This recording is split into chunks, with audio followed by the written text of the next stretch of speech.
ಹಲವಾರು ದಿನಗಳಿಂದ ನಮ್ಮ ರೈತರು ದೇಶದಾದ್ಯಂತ ಹೋರಾಟ ಮಾಡ್ತಾ ಇರೋದನ್ನು ನಾವು ನೋಡ್ತಾನೆ ಬಂದಿದ್ದೀವಿ. ಇನ್ನು ಯಾಕೆ ನಮ್ಮ ರೈತರು ಸರ್ಕಾರದ ವಿರುದ್ಧ ದೇಶದಾದ್ಯಂತ ಹೋರಾಟ ಮಾಡ್ತಿದ್ದಾರೆ ಅಂತ ನೋಡೋದಾದರೆ, ಭಾರತೀಯ ಕೃಷಿ ಸುಧಾರಣೆಗಳು 2020 ಅಂದರೆ ಇಂಡಿಯನ್ ಫಾರ್ಮ್ ರಿಫಾರ್ಮ್ಸ್ 2020 27 ಸೆಪ್ಟೆಂಬರ್ 2020ರಂದು ಭಾರತದ ಸಂಸತ್ತು ಅಂಗೀಕರಿಸಿದ 3 ಕೃಷಿ ಮಸೂದೆಗಳನ್ನು ಉಲ್ಲೇಖಿಸುತ್ತವೆ. ಇನ್ನು ಮಸೂದೆಗಳು ಒಟ್ಟಾಗಿ ರೈತರಿಗೆ ಅನೇಕ ಮಾರ್ಕೆಟಿಂಗ್ ಚಾಲೆಂಜಸ್ಗಳನ್ನು ಒದಗಿಸಲು ಪ್ರಯತ್ನಿಸುತ್ತವೆ ಮತ್ತು ರೈತರಿಗೆ ಇತರ ವಿಷಯಗಳ ನಡುವೆ ಪೂರ್ಣ ವ್ಯವಸ್ಥಿತ ಒಪ್ಪಂದಗಳನ್ನು ಮಾಡಿಕೊಳ್ಳಲು ಕಾನೂನು ಚೌಕಟ್ಟನ್ನು ಒದಗಿಸುತ್ತೆ. ಇನ್ನು ಮುಖ್ಯವಾಗಿ ನಮ್ಮ ರೈತರು 3 ಕಾನೂನುಗಳ ವಿರುದ್ಧ ಹೋರಾಟನ ಮಾಡ್ತಿದ್ದಾರೆ. ಆ 3 ಕಾನೂನುಗಳು ಯಾವುವು ಅಂತ ನೋಡೋದಾದರೆ, ಮೊದಲನೆಯದು ರೈತರ ಉತ್ಪಾದನಾ ವ್ಯಾಪಾರ ಮತ್ತು ವಾಣಿಜ್ಯ ಕಾಯ್ದೆ, ಪ್ರಚಾರ ಮತ್ತು ಸೌಲಭ್ಯ ಅಡಿಯಲ್ಲಿ ಅಂದರೆ farmers produce trade and commerce act, protection and facilitation act. ಎರಡನೆಯದು ರೈತರ ಬೆಲೆ ಭರವಸೆ ಮತ್ತು ಕೃಷಿ ಸೇವೆಗಳ ಕಾಯ್ದೆ. ಇದು ಸಬಲೀಕರಣ ಮತ್ತು ಸಂರಕ್ಷಣೆ ಅಡಿಯಲ್ಲಿ ಬರುತ್ತೆ. ಅಂದರೆ the farmers agreement on price assurance and farm service act, employment and protection ಅಂಡರಲ್ಲಿ ಬರುತ್ತೆ. ಮೂರನೇದು ಅಗತ್ಯ ಸರಕುಗಳ ಕಾಯ್ದೆ. ಇದು ತಿದ್ದುಪಡಿ ಅಡಿಯಲ್ಲಿ ಬರುತ್ತೆ. ಅಂದರೆ the essential commodities act, amendment ಅಂಡರಲ್ಲಿ ಬರುತ್ತೆ. ಇನ್ನು ಈ 3 ಕಾನೂನುಗಳನ್ನು ಅಧ್ಯಕ್ಷ ರಾಮನಾಥ್ ಕೋವಿಂದ್ ಅವರ ಅನುಮೋದನೆಯ ನಂತರ ಇದು ಜಾರಿಗೆ ಬರುತ್ತೆ. ಇನ್ನು 2020ರಲ್ಲಿ ಕೇಂದ್ರ ಸರ್ಕಾರ ಜಾರಿ ಮಾಡಿರುವ ಕಾಯ್ದೆಗಳು ಅಥವಾ ಸುಧಾರಣೆಗಳನ್ನು ನಾವು ಸಂಪೂರ್ಣವಾಗಿ ಅರಿತುಕೊಳ್ಳೋದೇ ಆದರೆ, ನಾವು 2017ರಲ್ಲಿ ಕೇಂದ್ರ ಸರ್ಕಾರ ಜಾರಿ ಮಾಡಿರುವ ಕೃಷಿ ಕಾಯ್ದೆಗಳ ಬಗ್ಗೆ ನಾವು ಸಂಪೂರ್ಣವಾಗಿ ಅರಿತುಕೊಳ್ಬೇಕಾಗತ್ತೆ. ಸೊ 2017ರಲ್ಲಿ ಕೇಂದ್ರ ಸರ್ಕಾರ ಮಾದರಿ ಕೃಷಿ ಕಾಯ್ದೆಗಳನ್ನು ಬಿಡುಗಡೆ ಮಾಡುತ್ತೆ. ಕೃಷಿ ಸ್ಥಾಯಿ ಸಮಿತಿ 2018-19 ಸಾಲಿನಲ್ಲಿ ಅಂದರೆ the standing committee on agriculture, ಇವು ಮಾದರಿ ಕಾಯ್ದೆಗಳಲ್ಲಿ ಸೂಚಿಸಲಾದ ಹಲವಾರು ಸುಧಾರಣೆಗಳನ್ನು ರಾಜ್ಯಗಳು ಜಾರಿಗೆ ತಂದಿಲ್ಲ ಅನ್ನೋದನ್ನು ಗಮನಿಸುತ್ತೆ.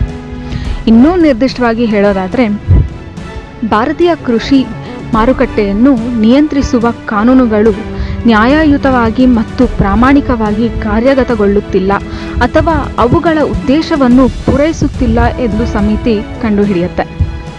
ಇನ್ನು ಕೇಂದ್ರೀಕರಣವು ಸ್ಪರ್ಧೆಯನ್ನು ಕಡಿಮೆ ಮಾಡುತ್ತಿದೆ ಮತ್ತು ಭಾಗವಹಿಸುವಿಕೆಯು ಅನಗತ್ಯ ಆಯೋಗಗಳು, ಮಾರುಕಟ್ಟೆ ಶುಲ್ಕಗಳು ಮತ್ತು ಸಂಘಗಳ ಏಕಸ್ವಾಮ್ಯವನ್ನು ಕೃಷಿ ಕ್ಷೇತ್ರಕ್ಕೆ ಹಾನಿ ಮಾಡುತ್ತಿದೆ ಎಂದು ಭಾವಿಸಲಾಗಿದೆ.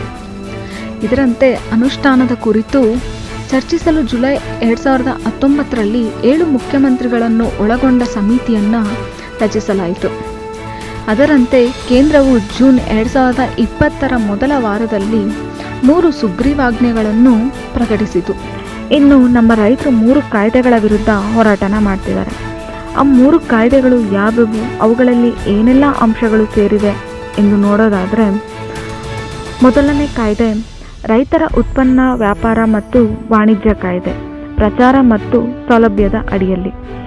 ಈ ಕಾಯ್ದೆಯಲ್ಲಿ 3 ಅಂಶಗಳನ್ನು ಚರ್ಚಿಸಿದ್ದಾರೆ. ಮೊದಲನೆಯದು, ಆಯ್ದ ಪ್ರದೇಶಗಳಿಂದ ರೈತರ ಉತ್ಪನ್ನಗಳ ವ್ಯಾಪಾರ ಪ್ರದೇಶಗಳ ವ್ಯಾಪ್ತಿಯನ್ನು ಯಾವುದೇ ಉತ್ಪನ್ನ ಸ್ಥಳ ಸಂಗ್ರಹಣೆ ಒಟ್ಟುಗೂಡಿಸುವಿಕೆಗೆ ವಿಸ್ತರಿಸಿರುತ್ತದೆ.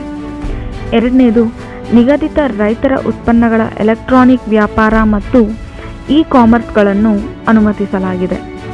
ಮೂರನೇದು, ಹೊರಗಿನ ವ್ಯಾಪಾರ ಪ್ರದೇಶದಲ್ಲಿ ನಡೆಸುವ ರೈತರು ಉತ್ಪನ್ನಗಳ ವ್ಯಾಪಾರಕ್ಕಾಗಿ ರೈತರು, ವ್ಯಾಪಾರಿಗಳು ಮತ್ತು ಎಲೆಕ್ಟ್ರಾನಿಕ್ ವ್ಯಾಪಾರ ವೇದಿಕೆಗಳಿಗೆ ಯಾವುದೇ ಮಾರುಕಟ್ಟೆ ಶುಲ್ಕ, ಸೆಸ್ ಅಥವಾ ತೆರಿಗೆ ವಿಧಿಸುವುದನ್ನು ರಾಜ್ಯ ಸರ್ಕಾರಗಳು ನಿಷೇಧಿಸಿದೆ. ಎರಡನೇ ಕಾಯ್ದೆ ರೈತರ ಬೆಲೆ ಭರವಸೆ ಮತ್ತು ಕೃಷಿ ಸೇವೆಗಳ ಕಾಯ್ದೆ, ಸಬಲೀಕರಣ ಮತ್ತು ಸಂರಕ್ಷಣೆ ಅಡಿಯಲ್ಲಿ. ಈ ಕಾಯ್ದೆಯಲ್ಲಿ 2 ಮುಖ್ಯ ಅಂಶಗಳನ್ನು ಪ್ರಸ್ತಾವಿಸುತ್ತಾರೆ ಅಥವಾ ಚರ್ಚಿಸಿರುತ್ತಾರೆ. ಮೊದಲನೆಯದ್ದು, ಬೆಲೆ ಪ್ರಸ್ತಾವವನ್ನು ಒಳಗೊಂಡಂತೆ ಖರೀದಿದಾರರೊಂದಿಗೆ ಪೂರ್ವ ವ್ಯವಸ್ಥಿತ ಒಪ್ಪಂದಗಳನ್ನು ಮಾಡಲು ರೈತರಿಗೆ ಕಾನೂನು ಚೌಕಟ್ಟುಗಳನ್ನು ಒದಗಿಸಿರುತ್ತಾರೆ. ಎರಡನೆಯದ್ದು, ವಿವಾದ ಪರಿಹಾರದ ಕಾರ್ಯವಿಧಾನವನ್ನು ವ್ಯಾಖ್ಯಾನಿಸಿರುತ್ತಾರೆ. ಇನ್ನು ಮೂರನೇ ಕಾಯ್ದೆ ಅಗತ್ಯ ಸರಕುಗಳ ಕಾಯ್ದೆ, ತಿದ್ದುಪಡಿ ಅಡಿಯಲ್ಲಿ. ಇದರಲ್ಲಿ 2 ವಿಷಯಗಳನ್ನು ಅಥವಾ ಅಂಶಗಳನ್ನು ಚರ್ಚಿಸಿರುತ್ತಾರೆ. ಮೊದಲನೆಯದು, ಅಗತ್ಯ ವಸ್ತುಗಳ ಪಟ್ಟಿಯಿಂದ ಸಿರಿಧಾನ್ಯಗಳು, ಬೇಳೆಕಾಳುಗಳು, ಆಲೂಗಡ್ಡೆ, ಈರುಳ್ಳಿ, ಕಾದ ಎಣ್ಣೆಕಾಳುಗಳು ಮತ್ತು ಎಣ್ಣೆಗಳಂತಹ ಆಹಾರ ಪದಾರ್ಥಗಳನ್ನು ತೆಗೆದುಹಾಕಿರುತ್ತಾರೆ. ಅಸಾಧಾರಣ ಸಂದರ್ಭದಲ್ಲಿ ಹೊರತುಪಡಿಸಿ ಅಂತಹ ವಸ್ತುಗಳ ಮೇಲಿನ ಸ್ಟಾಕ್ ಹೋಲ್ಡಿಂಗ್ ಮಿತಿಗಳನ್ನು ತೆಗೆದುಹಾಕಿರುತ್ತದೆ. ಇನ್ನು ಎರಡನೆಯದ್ದು, ಕೃಷಿ ಉತ್ಪನ್ನಗಳ ಮೇಲೆ ಯಾವುದೇ ಸ್ಟಾಕ್ ಮಿತಿಗಳನ್ನು ಹೇರುವುದು ಬೆಲೆ ಏರಿಕೆಗಳನ್ನು ಆಧರಿಸಿರಬೇಕು. ಇನ್ನು ಈ 3 ಕಾನೂನುಗಳು ಜಾರಿಗೆ ಬಂದ ನಂತರ ಸೆಪ್ಟೆಂಬರ್ 20, 2020 ಪ್ರಧಾನಿ ನರೇಂದ್ರ ಮೋದಿ ಅವರು ಮಸೂದೆಗಳು ಭಾರತೀಯ ಕೃಷಿ ಇತಿಹಾಸದಲ್ಲಿ 10 ಲಕ್ಷ ರೈತರಿಗೆ ಅಧಿಕಾರ ನೀಡುವ ಒಂದು ಜಲಪಾತದ ಕ್ಷಣವೆಂದು ಉಲ್ಲೇಖಿಸಿದ್ದಾರೆ.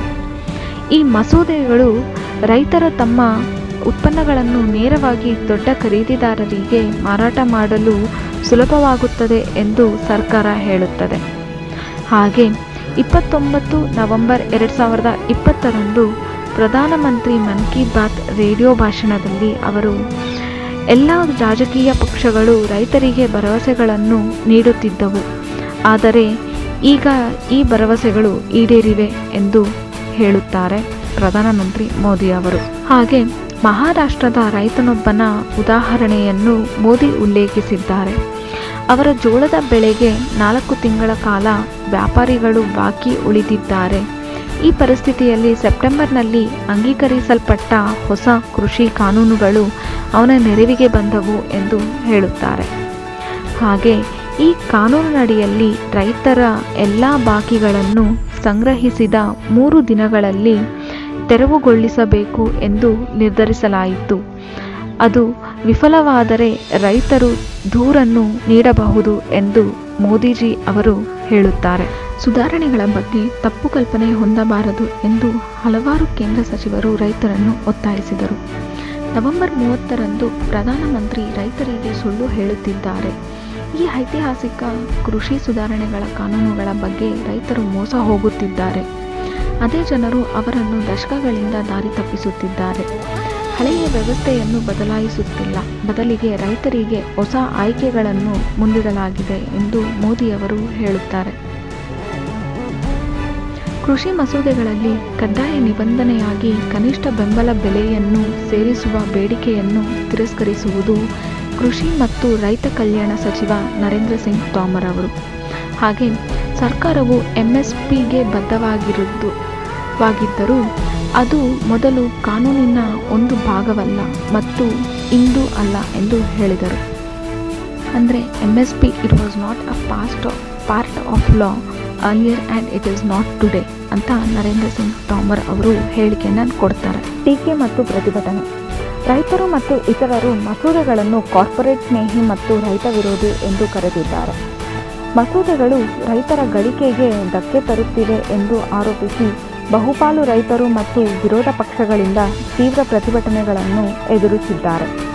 ರೈತರು ತಮ್ಮ ಉತ್ಪನ್ನಗಳನ್ನು ನೇರವಾಗಿ ದೊಡ್ಡ ಖರೀದಿದಾರರಿಗೆ ಮಾರಾಟ ಮಾಡಲು ಅವರು ಶ್ರಮವಿಲ್ಲದೆ ಮಾಡುತ್ತಾರೆ ಎಂದು ಸರ್ಕಾರ ಹೇಳುತ್ತದೆ. ಆದರೆ MSPಗೆ ಸಂಬಂಧಿಸಿದ ಮಸೂದೆಗಳಲ್ಲಿ ಶಾಸನಬದ್ಧ ಬೆಂಬಲದ ಕೊರತೆಯೂ ಒಂದು ಪ್ರಮುಖ ವಿಷಯವಾಗಿದೆ. ವಿಶೇಷವಾಗಿ ಪಂಜಾಬ್ ಹಾಗೂ ಹರಿಯಾಣ ರೈತರಿಗೆ. ಅಲ್ಲಿ 65% ಗೋಧಿ ಅನ್ನು MSPಯಲ್ಲಿ ಭಾರತದ ಆಹಾರ ನಿಗಮ ಮತ್ತು ರಾಜ್ಯ ಸಂಸ್ಥೆಗಳು ಖರೀದಿಸುತ್ತವೆ. ಕೃಷಿ ಸರಕುಗಳ ಬೆಲೆಯನ್ನು ನಿರ್ಧರಿಸಲು ಮಾರುಕಟ್ಟೆಯು ತನ್ನ ಪಾತ್ರವನ್ನು ವಹಿಸಬೇಕೆಂದು ಮಹಾರಾಷ್ಟ್ರದ ರೈತರ ಅತ್ಯುನ್ನತ ಸಂಸ್ಥೆಯಾದ ಶೆಟ್ರಿ ಸಂಘಟನಾ ಬಯಸಿದೆ. MSP ರೈತರನ್ನು ಸಬಲೀಕರಣಗೊಳಿಸಬೇಕೇ ಹೊರತು ದುರ್ಬಲಗೊಳಿಸುತ್ತಿದ್ದಾರೆ ಎಂದು ವಾದಿಸುತ್ತಾರೆ. ಹಾಗೆ ಸರ್ಕಾರವು ರೈತರಿಗೆ ಸ್ವಾತಂತ್ರ್ಯವನ್ನು ನೀಡಬೇಕು ಮತ್ತು ಕೃಷಿ ಸರಕು ಮಾರುಕಟ್ಟೆಯಲ್ಲಿ ಮಧ್ಯಪ್ರವೇಶಿಸುವುದನ್ನು ನಿಲ್ಲಿಸಬೇಕು ಎಂದು ಒತ್ತಾಯಿಸಿ ಸಂಘಟಕರು ಆಂದೋಲನವನ್ನು ಯೋಜಿಸುತ್ತಿದ್ದಾರೆ. ಇದರಿಂದ ರೈತರು MSPಯನ್ನು ಅವಲಂಬಿಸಬೇಕಾಗಿಲ್ಲ ಎಂದು ಹೇಳುತ್ತಾರೆ. ಇನ್ನು RSS ಸಂಯೋಜಿತ ಭಾರತೀಯ ಕಿಸಾನ್ ಸಂಘ ಸರ್ಕಾರವು ಮಸೂದೆಗಳನ್ನು ಕೃಷಿ ಸಂಸದೀಯ ಸ್ಥಾಯಿ ಸಮಿತಿಗೆ ಕಳುಹಿಸಬೇಕೆಂದು ಒತ್ತಾಯಿಸಿದೆ ಮತ್ತು ಮಸೂದೆಗಳನ್ನು ಅಂಗೀಕರಿಸಲು ಸರ್ಕಾರದ ಆತುರವನ್ನು ಪ್ರಶ್ನಿಸಿದೆ. ಈ ಕಾನೂನುಗಳ ಪ್ರಸ್ತಾಪದಿಂದ ಭಾರತದ ವಿವಿಧ ರಾಜ್ಯಗಳಲ್ಲಿ, ವಿಶೇಷವಾಗಿ ಪಂಜಾಬ್ ಹಾಗೂ ಹರಿಯಾಣದಲ್ಲಿ ವಿಭಿನ್ನ ರೀತಿಯಲ್ಲಿ ಪ್ರತಿಭಟನೆಗಳನ್ನು ನಡೆಸಿದ್ದರು. ಈ ಪ್ರತಿಭಟನೆಗಳು 2014ರಲ್ಲಿ ನರೇಂದ್ರ ಮೋದಿ ಸರ್ಕಾರ ಅಧಿಕಾರಕ್ಕೆ ಬಂದ ನಂತರ ಮೊದಲ ದೊಡ್ಡ ಪ್ರಮಾಣದ ರೈತರ ಪ್ರತಿಭಟನೆಯಾಗಿಯೂ ಇದೆ. ಇನ್ನು ಕರ್ನಾಟಕ ರಾಜ್ಯದಲ್ಲಿ ಕೃಷಿ ಮತ್ತು ಕೃಷಿ ಸಮುದಾಯದ ಮೇಲೆ ನಕಾರಾತ್ಮಕ ಪರಿಣಾಮ ಬೀರುತ್ತದೆ ಎಂಬ ಕಾರಣಕ್ಕೆ ಹೊಸ ಕೃಷಿ ಕಾನೂನುಗಳ ವಿರುದ್ಧ ತಮ್ಮ ಪ್ರತಿಭಟನೆಯನ್ನು ನೋಂದಾಯಿಸಲು ರಾಜ್ಯದಾದ್ಯಂತ ರೈತರು ಡಿಸೆಂಬರ್ 8ರಂದು ವಿಧಾನಸೌಧ ಎದುರು ಪ್ರದರ್ಶನ ನಡೆಸಿದ್ದರು. ಹಾಗೆ 2020ರ ಕಾಯ್ದೆಗಳ ಪ್ರಕಾರ ಕೃಷಿ ಸಮುದಾಯಕ್ಕೆ ವಿರೋಧಿಯಾಗಿದೆ. ಇದು ಸರ್ಕಾರವು ಕನಿಷ್ಠ ಬೆಂಬಲ ಬೆಲೆಯನ್ನು ಹಿಂತೆಗೆದುಕೊಳ್ಳುವುದಕ್ಕೆ ಕಾರಣವಾಗುತ್ತದೆ ಎಂದು ರೈತ ಸಂಘಗಳು ತಿಳಿಸಿದ್ದರು. ಇನ್ನು ಈ ವಿಷಯದ ಬಗ್ಗೆ ರೈತರನ್ನು ಸರ್ಕಾರ ದಾರಿ ತಪ್ಪಿಸುತ್ತಿದೆ ಮತ್ತು ರೈತ ವಿರೋಧಿ ಕಾನೂನುಗಳನ್ನು ರದ್ದುಗೊಳಿಸಬೇಕೆಂದು ಅವರು ಬಯಸುತ್ತಿದ್ದಾರೆ ಎಂದು ಶಾಂತಕುಮಾರ್ ಅವರು ಹೇಳುತ್ತಾರೆ. ಇನ್ನು ಪ್ರತಿಭಟನೆಗಳ ಕುರಿತು ಡಿಸೆಂಬರ್ 18, 2020ರಂದು ಕಿಸಾನ್ ಕಲ್ಯಾಣ್ ಕಾರ್ಯಕ್ರಮದಲ್ಲಿ ಪ್ರಧಾನಿ ಮೋದಿ ಅವರು ರೈತರನ್ನು ಉದ್ದೇಶಿಸಿ ಮಾತನಾಡುತ್ತಾರೆ. ರೈತರು ಮತ್ತು ಸರ್ಕಾರದ ನಡುವೆ ವಿರೋಧ ಪಕ್ಷಗಳು ಅಪನಂಬಿಕೆಯನ್ನು ಸೃಷ್ಟಿಸುತ್ತಿವೆ ಮತ್ತು ಕೃಷಿ ಕ್ಷೇತ್ರಕ್ಕೆ ಸುಧಾರಣೆಗಳನ್ನು ತರಲಿದೆ ಎಂದು ಕೇಂದ್ರ ನಂಬಿರುವ ಕಾನೂನುಗಳ ವಿರುದ್ಧ ಅವರನ್ನು ಪ್ರಚೋದಿಸುತ್ತಿದೆ ಎಂದು ಪ್ರಧಾನಿ ನರೇಂದ್ರ ಮೋದಿ ಅವರು ಆರೋಪಿಸಿದ್ದಾರೆ. ಇತ್ತೀಚೆಗೆ ಜಾರಿಗೆ ಬಂದ ಈ ಕೃಷಿ ಕಾನೂನುಗಳು ಕೃಷಿ ಕ್ಷೇತ್ರಕ್ಕೆ ಸುಧಾರಣೆಗಳನ್ನು ತರುವಾಗ ಎಲ್ಲ ಸಾಲವನ್ನು ಉಳಿಸಿಕೊಳ್ಳಬಹುದು ಎಂದು ಪ್ರಧಾನಿ ಮೋದಿ ಅವರು ವಿರೋಧ ಪಕ್ಷಗಳಿಗೆ ತಿಳಿಸಿದರು. ಹಾಗೆ ನಾನು ಎಲ್ಲ ರಾಜಕೀಯ ಪಕ್ಷಗಳನ್ನು ಕೈಜೋಡಿಸಿ ವಿನಂತಿಸುತ್ತೇನೆ, ದಯವಿಟ್ಟು ಎಲ್ಲ ಮನ್ನಣೆಗಳನ್ನು ಉಳಿಸಿಕೊಳ್ಳಿ. ನಿಮ್ಮ ಎಲ್ಲ ಹಳೆಯ ಚುನಾವಣಾ ಪ್ರಣಾಳಿಕೆಗಳಿಗೆ ನಾನು ಮನ್ನಣೆ ನೀಡುತ್ತಿದ್ದೇನೆ. ನಾನು ರೈತರ ಜೀವನ ಸುಲಭವಾಗಬೇಕೆಂದು ಬಯಸುತ್ತೇನೆ. ಅವರ ಪ್ರಗತಿಯನ್ನು ನಾನು ಬಯಸುತ್ತಿದ್ದೇನೆ ಮತ್ತು ಕೃಷಿಯಲ್ಲಿ ಆಧುನಿಕತೆಯನ್ನು ಬಯಸುತ್ತಿದ್ದೇನೆ ಎಂದು ಪ್ರಧಾನಿ ಮೋದಿ ಅವರು ಹೇಳುತ್ತಾರೆ. ಹಾಗೆ ವಿರೋಧ ಪಕ್ಷಗಳು ರೈತರನ್ನು ಮತ ಬ್ಯಾಂಕ್ ಮತ್ತು ರಾಜಕೀಯ ಸಾಧನವಾಗಿ ಬಳಸುತ್ತಿವೆ ಎಂದು ಮೋದಿ ಅವರು ಆರೋಪಿಸಿದರು. ಕಳೆದ ಹಲವು ವರ್ಷಗಳಿಂದ ಈ ಕಾನೂನುಗಳು ಅನುಷ್ಠಾನದ ಚರ್ಚೆಯಲ್ಲಿರುವುದರಿಂದ ವಿರೋಧ ಪಕ್ಷಗಳು ರೈತರನ್ನು ದಾರಿ ತಪ್ಪಿಸಲು ಸುಳ್ಳಿನ ಜಾಲವನ್ನು ತಿರುಗಿಸುತ್ತಿದೆ ಎಂದು ಅವರು ಹೇಳುತ್ತಾರೆ. ಹಾಗೆ ಈ ಹೊಸ ಕಾನೂನುಗಳಿಂದ MSP ವ್ಯವಸ್ಥೆಗೆ ಯಾವುದೇ ರೀತಿಯ ಪರಿಣಾಮ ಬೀರುವುದಿಲ್ಲ ಎಂದು ಸಹ ಪ್ರಧಾನಿ ಪುನರುಚ್ಚರಿಸುತ್ತಾರೆ. ಆದರೆ ಈ ಎಲ್ಲದರ ನಂತರ ನಮ್ಮ ರೈತರಿಗೆ ಯಾವುದೇ ಕಾಳಜಿ ಇದ್ದರೆ ನಾವು ಅವರ ಮುಂದೆ ತಲೆ ಬಾಗುತ್ತೇವೆ ಮತ್ತು ಅವರು ಏನು ಹೇಳ ಬಯಸುವರೋ ಅದನ್ನು ನಾವು ಕೇಳುತ್ತೇವೆ. ಅವರ ಪ್ರಯೋಜನಗಳು ನಮ್ಮ ಹೆಚ್ಚಿನ ಆದ್ಯತೆಯಾಗಿದೆ ಎಂದು ಹೇಳಿ ಪ್ರಧಾನಮಂತ್ರಿ ಮೋದಿ ಅವರು ತಮ್ಮ ಭಾಷಣವನ್ನು ಮುಗಿಸುತ್ತಾರೆ. ತದನಂತರ ಅಗ್ರಿಕಲ್ಚರಲ್ ಮಿನಿಸ್ಟರ್ ನರೇಂದ್ರ ಸಿಂಗ್ ತೋಮರ್ ಅವರು ಹೊಸ ವರ್ಷದ ಮೊದಲು ರೈತರ ಆಂದೋಲನವನ್ನು ಪರಿಹರಿಸುವ ಭರವಸೆಯನ್ನು ಸರ್ಕಾರ ಹೊಂದಿದೆ ಮತ್ತು ಬಿಕ್ಕಟ್ಟನ್ನು ನಿವಾರಿಸಲು ವಿವಿಧ ಗುಂಪುಗಳೊಂದಿಗೆ ಅನೌಪಚಾರಿಕ ಸಂವಾದಗಳನ್ನು ಮುಂದುವರಿಸುತ್ತಿದೆ. ಕನಿಷ್ಠ ಬೆಂಬಲ ಬೆಲೆ ಮತ್ತು ಮಂಡಿ ವ್ಯವಸ್ಥೆಯು ಮುಂದುವರಿಸುತ್ತದೆ ಎಂದು ಲಿಖಿತ ಭರವಸೆ ನೀಡಲು ಸರ್ಕಾರ ಸಿದ್ಧವಾಗಿದೆ ಎಂದು ನರೇಂದ್ರ ಸಿಂಗ್ ತೋಮರ್ ಅವರು ಭರವಸೆ ನೀಡುತ್ತಾರೆ. ಈ ವಿಡಿಯೋ ನಿಮಗೆ ಇಷ್ಟ ಆಗಿದ್ದಲ್ಲಿ ಲೈಕ್ ಮಾಡಿ, ಶೇರ್ ಮಾಡಿ, ಹಾಗೆ ಸಬ್ಸ್ಕ್ರೈಬ್ ಮಾಡೋದನ್ನ ಮರಿಬೇಡಿ.